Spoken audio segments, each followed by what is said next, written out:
Bonjour à tous, désolé de mon absence, mais aujourd'hui je vais vous faire une vidéo spéciale sur la série des Mario Party.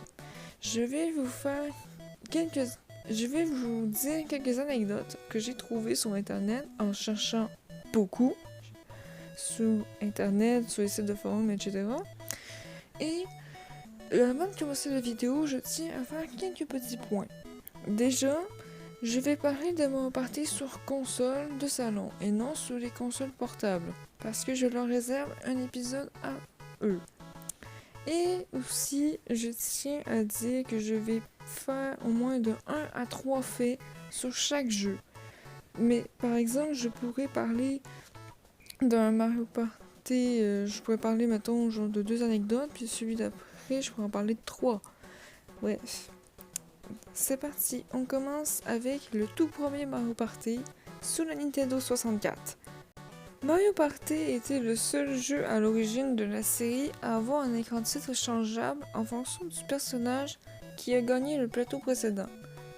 Ce que je veux dire, c'est que par exemple, si vous avez pris Yoshi et que vous avez joué sur le plateau de Mario et que vous relancez le jeu, eh bien ça va être Yoshi sur le plateau de Mario qui va être sur l'écran de titre. Il y a une erreur dans la version finale du jeu. Dans un mini-jeu 1 contre 3, si l'équipe gagne, il sera écrit wins, qui veut dire gagne, ce qui est normalement utilisé pour les mini-jeux, on va dire, normaux. Alors normalement, ils auraient dû marquer juste win, donc gagner. Nintendo, je suis moins âgé que vous, puis même moi, j'aurais même pas fait une erreur aussi grossière. Mario Party est le seul jeu de la franchise dans lequel chaque personnage jouable a son propre plateau. Par exemple, Mario, le château arc-en-ciel de Mario, Luigi, la salle des machines de Luigi, Peach, le gâteau d'anniversaire de Peach, qui est aussi d'ailleurs apparu dans Mario Party Superstar, Yoshi, l'île tropicale de Yoshi, lui aussi réapparu dans Mario Party Superstar, Wario, donc le ravin guerrier de Wario, et Donkey Kong, la jungle de Donkey Kong. Maintenant on passe à Mario Party 2, lui aussi sorti sur la Nintendo 64. Quelques fichiers ont été retrouvés dans la mémoire du jeu. Aujourd'hui encore, on ne sait toujours pas leur utilité. Mais moi, je suppose que le fichier que je vais vous montrer à l'écran devait servir pour la sélection des personnages. Certaines scènes de la version japonaise du jeu ont été censurées dans la version internationale. Par exemple, dans la version japonaise, si vous décidiez d'aller dans les options, vous pourriez voir un Toad en train de fumer une pipe, qui a été retirée dans les versions internationales. Ou encore, à la fin du plateau Pays Western ou Westerland pour les anglophones, dans la version japonaise, les personnages tirent des vraies balles, qui a été remplacé par des bouchons. What the fuck? Maintenant on passe à Mario Party 3, qui est lui aussi sorti sur la Nintendo 64. Dans la version japonaise du jeu, encore, si vous perdez un mini-jeu objet, il est dit et écrit Miss, ce qui est tout à fait normal parce que ça a été le cas pour les 2 opus précédents.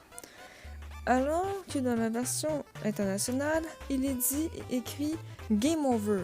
On n'est pas dans un jeu arcade Nintendo, on se calme. C'est la 4e et 2e fois que Daisy et Waluigi apparaissent dans un jeu Mario. Pour Daisy, elle est apparue sur Super Mario Land, NES Open Tournament Golf et Mario Tennis. Et pour Waluigi, il est apparu dans Mario Tennis. Mario Party 3 est le premier jeu de la série des Mario Party à avoir de nouveaux personnages jouables. Maintenant, on peut passer à Mario Party 4, le tout premier Mario Party sorti sur la Nintendo GameCube. C'est le seul jeu Mario Party à avoir des cinématiques pré-rendues, c'est-à-dire des cinématiques un petit peu réalistes.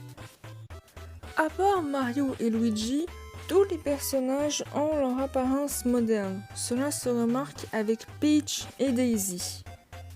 On peut maintenant passer à Mario Party 5, le deuxième jeu Mario Party à être sorti sur la Nintendo GameCube. Nintendo of America a fait une publicité qui parodie les campagnes présidentielles américaines où Mario et ses amis font campagne contre Bowser et ses sbires. Franchement, quand j'ai vu ça, j'étais en mode « What? Ça existe vraiment, là? » Je vous jure, allez voir ça, là. Toad, Boo et Mini Bowser, ou Koopa Kid hein, pour les anglophones, sont des nouveaux personnages jouables. Oui, je sais, c'est pas très intéressant, mais il fallait bien que je trouve quelque chose, là. Les animateurs de différents modes du jeu sont les étoiles stellaires de Paper Mario. Oui, je sais, c'est pas très intéressant encore, mais je dis ça juste pour le monde qui savait pas. Hein.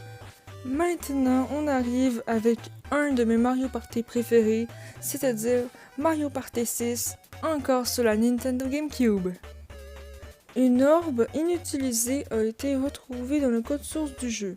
Cette orbe s'appelle Barrel Orb, je ne sais pas son nom en français, j'ai fait des recherches en anglais, qui serait supposé protéger les joueurs des duels pendant un tour. Sa description est « Barrel Orb ne peut être utilisé. Cachez-vous dans un tonneau pour éviter un duel une fois. Ne peut pas être utilisé ou placé. » Mario Party 6 est le tout premier jeu où Wario porte des manches courtes. Oui, je sais, c'est encore pas très intéressant, mais c'est un petit détail. On peut maintenant passer à Mario Party 7, le tout dernier jeu Mario Party à être sorti sur la Nintendo GameCube. 2 pays d'Europe sont représentés dans le jeu, Moulainville, qui représente la Hollande/Pays-Bas, et Grand Canal, qui représente l'Italie. Dans le jeu, il existe des équipes par défaut, c'est-à-dire des équipes des personnages, on va dire, qui sont faites pour être ensemble. Par exemple, Mario Luigi, Peach et Daisy, Toad et Toadette, etc. Eh bien, avant de débloquer Birdo et Skullrex, ou Dry Bones pour les anglophones, Yoshi et Boo sont une équipe par défaut. Maintenant, allumez votre Wii et lancez Mario Party 8 parce que c'est là où est-ce qu'on sera. Malheureusement, il s'agit du dernier Mario Party développé par Hudson-Soft car ils ont eu une liquidation en 2012. Si vous ne savez pas ce que ça veut dire liquidation, ça veut dire que leur entreprise a fait faillite. Maintenant, c'est NDQ qui développe le Mario Party et cela, c'est vraiment triste. Pour ceux qui ne savent pas, il y a 2 animateurs dans le jeu, Martin Tamar et son chapeau Guy Lurin. Vous en faites ce que vous voulez de cette information. Mario Party 8 est le premier jeu où le frère Marteau est jouable. Et c'est aussi le seul jeu où Bloops est jouable. C'est triste pour lui.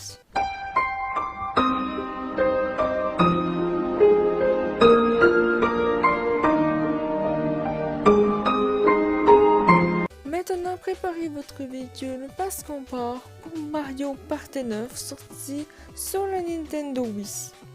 Si Mascas ou Toad est capitaine du véhicule, vous pouvez remarquer une espèce de petit tabouret parce qu'ils sont trop petits, hein, je sais pas si vous avez vu. Hein. Si vous secouez votre télécommande Wii sur l'écran de titre, les étoiles défileront plus vite.